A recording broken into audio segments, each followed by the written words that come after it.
Oke, bentar. Jadi pada saat kegawat daruratan ini terjadi di kala 3, saat 2 kali pemberian oksitosin tidak berhasil ya kan. Tanda-tanda harus dilakukan manual plasenta adalah tanda-tanda pelepasan plasenta. Ada semburan darah tiba-tiba tali pusat mempan. Ya, betul. Nah, semburan darah ini kalau dia sedikit tidak boleh dilakukan manual plasenta, atau bahkan tidak ada semburan darah sama sekali setelah 2 kali pemberian oksitosin. Itu tidak boleh dilakukan manual plasenta. Kenapa? Ada yang tahu kelainan perlekatan plasenta? Bukan plasenta previa tapi yang akreta, perkreta, inkreta. Nah, itu. Jadi tanda gejala mereka itu semburan darahnya sedikit atau tidak ada sama sekali. Jadi tidak boleh dilakukan manual. Yang boleh ketika ada semburan darah. Artinya semburan darah itu ada pelepasan dari plasenta dengan dinding rahim, desiduanya kita. Kalau udah ada yang lepas pinggirannya baru bisa dibantu dengan manual plasenta. Itu ya. Setelah KIA ibu ini tidak lahir ya bu, setelah dilakukan pertolongan melahirkan ari-ari, nanti tangan saya masuk ya ibu, bersedia. Terus di situ ada bersihkan ibu kalau nggak salah, ganti underpad, bersihkan ibunya dulu, bersihkan dengan air DTT ya. Iya bu. Jangan klorin. Siapa tahu kalian. Nanti timbanya ada tulisannya klorin, nyemplungin tangannya ke situ biasanya saking derdeke. Pokok timbo dicelup gitu. Dibersihkan. Paha, vestibulum, perineum, vulva dibersihkan semua. Habis itu diganti underpadnya. Ada yang bilang kain, ya sepertiga kain kalau nggak salah. Tapi kalau sekarang itu lebih seringnya underpad kan, jadi ganti underpadnya. Setelah itu pasang infus RL. Pastikan kandung kemih kosong. Kandung kemihnya kosong nggak? Kenapa kalau harus kosong? Kontraksinya 1 kontraksi, 2 tertahan bukan. bayangin rahim itu atasnya ada kandung kemih, bawahnya ada rektum, ya kan? Kalau ini penuh, gimana tangannya bisa masuk? Ya kan? Jadi pas rebahan lagi, kalian kalau rebahan berat kencing nggak bangun tidur, enggak, coba berdiri, baru kerasakan. Kenapa? Karena kandung kemihnya nindih ke bawah sesuai gravitasi. Otomatis rahim itu di bawah itu akan ketindian, cervixnya tidak akan bisa kalian lewati, itu kan? Nah itu kandung kemih kosong kalau nggak mau kateterisasi. Pokoknya di soal cek kandung kemih kosong, pasti nggak kateterisasi. Setelah itu pasang infus RL ya kalau nggak salah. Iya. Apa urutannya? Pasang infus RL dulu, baru membersihkan perut. Oh gitu. Terus Oke. pastikan kandung kemih kosong dan ganti alas dulu. Oh ya udah. Ikutin itu ya. Ganti RL, baru bersihkan, ganti alas, cek kandung kemih. Sebenarnya kan kalau di logika ya udah diganti bawahnya, masih dikasih air kencing lagi kan gitu seharusnya. Sudah ikuti protoknya kalian. Tuh, SOP-nya ya.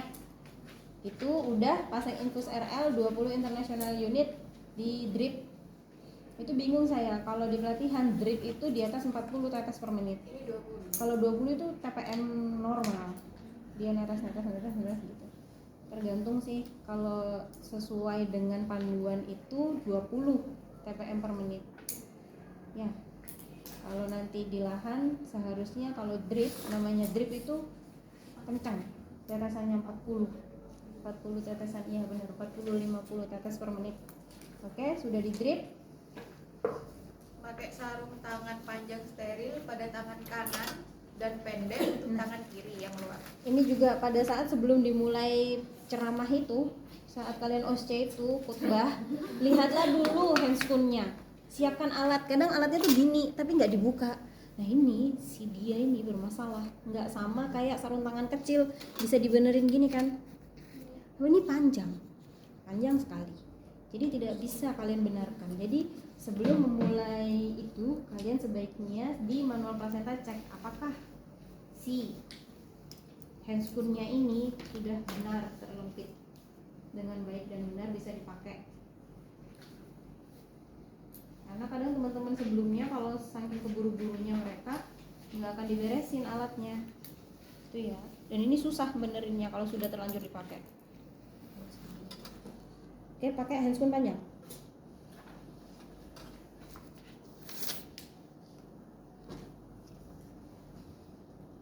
Habis kan ini panjang ya, jadi dari box steril itu langsung jauh, karena kalau kalian tetap deket gini ini akan on, ini harus tetap steril.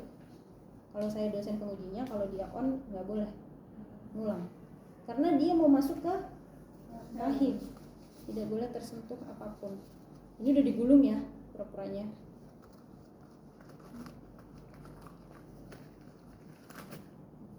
Baru sisanya ditarik. Nanti belajar pakai Sampai 10 cm di muka vulva, tegangkan dengan satu tangan sejajar lantai. satu tangan sejajar lantai. Satu tangan sejajar lantai. Secara obstetrik, masukkan tangan ke dalam vagina dengan menyusur tali pusat bagian bawah. Menyusuri tali pusat. Yuk, tali pusat terbawah. Terus sampai bertemu serviks. Setelah mencapai pembukaan serviks, minta rekan bidan menegangkan tali pusat. Tangan kiri pindah ke fundus uteri. Sambil menahan fundus uteri, masukkan tangan ke dalam kafum uteri sehingga mencapai implantasi plasenta. Ya, Mbak minta tolong regangin ya. Nggak punya asisten, ngomong aja. Tangan kiri pindah ke fundus. Setelah ini diambil alih baru pindah fundus ya. Terus lakukan telusuri terus sampai ketemu implantasi.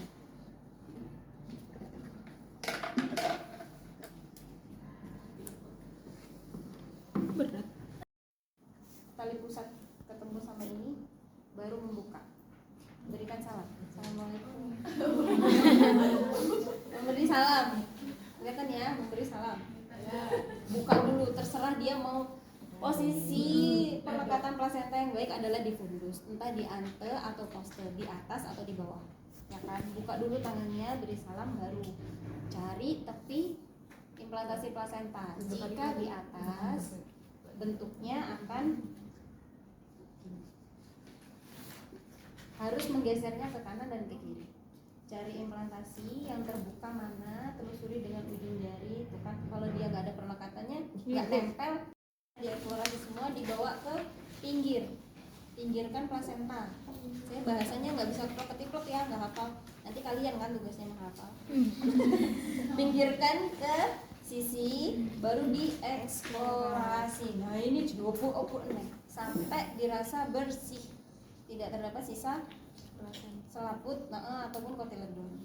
Selesai bersih, baru dipinggirkan, dipegang plasentanya, pegang. Terus minta untuk, tadi kan tangannya tetap di fundus ya, nggak pergi-pergi. Minta asisten untuk meregangkan pusat sejajar lantai, kalau nggak salah punya kalian itu.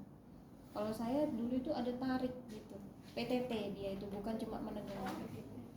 Jadi dia tuh posisi megangnya itu kayak sekenceng kita PTT gitu.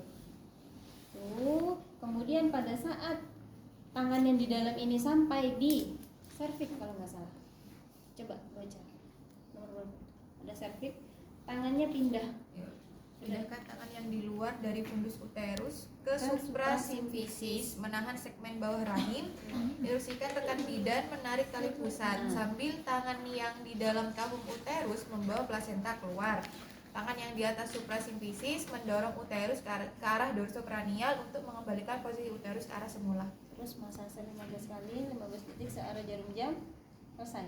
MAK 3 selanjutnya seperti APN biasanya.